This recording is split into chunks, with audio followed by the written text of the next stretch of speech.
അപ്പോൾ മുസ്ലിം ലീഗ് ആ പേര് വെച്ചുകൊണ്ടും കേരളത്തിലെ ഏറ്റവും വലിയ മതേതര പാർട്ടിയെ, കാരണം അവരെ ആരും വർഗീയ പാർട്ടി എന്ന് പറയുന്നില്ല. ഇപ്പം ചിലരൊക്കെ പറയുന്നുണ്ട്. ഞാൻ പറഞ്ഞു മുസ്ലിം ലീഗിനെ ആരും വർഗീയ പാർട്ടി എന്ന് പറയാറില്ല. മുസ്ലിം സമുദായത്തിൻ്റെ പിന്നോക്കാവസ്ഥയെ പരിഹരിക്കുന്നതിന് അവരുടെ ഇടയിൽ പ്രവർത്തിക്കുന്ന ഒരു രാഷ്ട്രീയ പാർട്ടി. അതിന് ഒരു തെറ്റുമില്ല. ഇപ്പോൾ നമ്മുടെ ഇവിടെ നവോത്ഥാനത്തിൻ്റെ ഭാഗമായിട്ടുണ്ടായിരുന്ന SNDP ഉണ്ടായിരുന്നു, NSS ഉണ്ടായിരുന്നു, KPMS ഉണ്ടായിരുന്നു, സാധുജന സഭ ഉണ്ടായിരുന്നു, ഒക്കെ ഉണ്ടായിരുന്നു, ഒരുപാട് പ്രസ്ഥാനങ്ങളുണ്ടായിരുന്നു. പക്ഷേ ജനാധിപത്യം വന്നതോടുകൂടി സമുദായ പരിഷ്കരണം എന്നത് ഇനി വലിയ പ്രസക്തമല്ല. വേറൊരർത്ഥത്തിൽ ഒരു സമുദായത്തിനകത്തെ പരിഷ്കരണം പ്രസക്തമല്ല. മറ്റ് നവോത്ഥാനത്തിൻ്റെ വിഷയങ്ങളാണ് കേരളത്തിൽ വരേണ്ടിയിരുന്നത്. പ്രത്യേകിച്ചും ദളിത് വിഭാഗങ്ങളിൽ നവോത്ഥാനത്തിൻ്റെ അവരുടെ ഭൂമി, അവരുടെ അവകാശം, അത് കേരളത്തിൽ വന്നില്ല. അത് കേരളത്തിൻ്റെ ഒരു വലിയ പ്രശ്നമാണ്.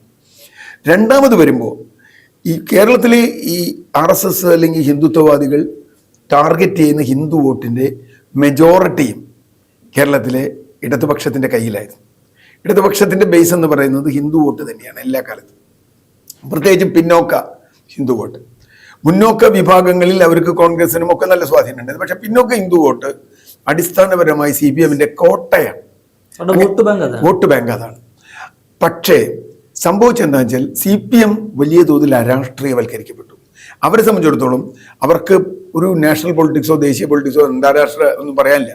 ഞാൻ കമ്മ്യൂണിസ്റ്റ് പാർട്ടിയിൽ 30 കൊല്ലം വർക്ക് ചെയ്തതാണ്. അന്നൊക്കെ നമ്മളോട് അന്താരാഷ്ട്രീയം, ദേശീയ രാഷ്ട്രീയം, സംസ്ഥാന രാഷ്ട്രീയം എന്നിങ്ങനെയൊക്കെ പഠിപ്പിക്കുമായിരുന്നു. ഇന്നിപ്പോൾ അതൊന്നും പറയാനില്ല, അങ്ങനെയൊന്നും പറയാനില്ല. അപ്പോൾ തെരഞ്ഞെടുപ്പ് രാഷ്ട്രീയം എന്ന് മാത്രത്തിലേക്ക് അത് ഒതുങ്ങുകയാണ്.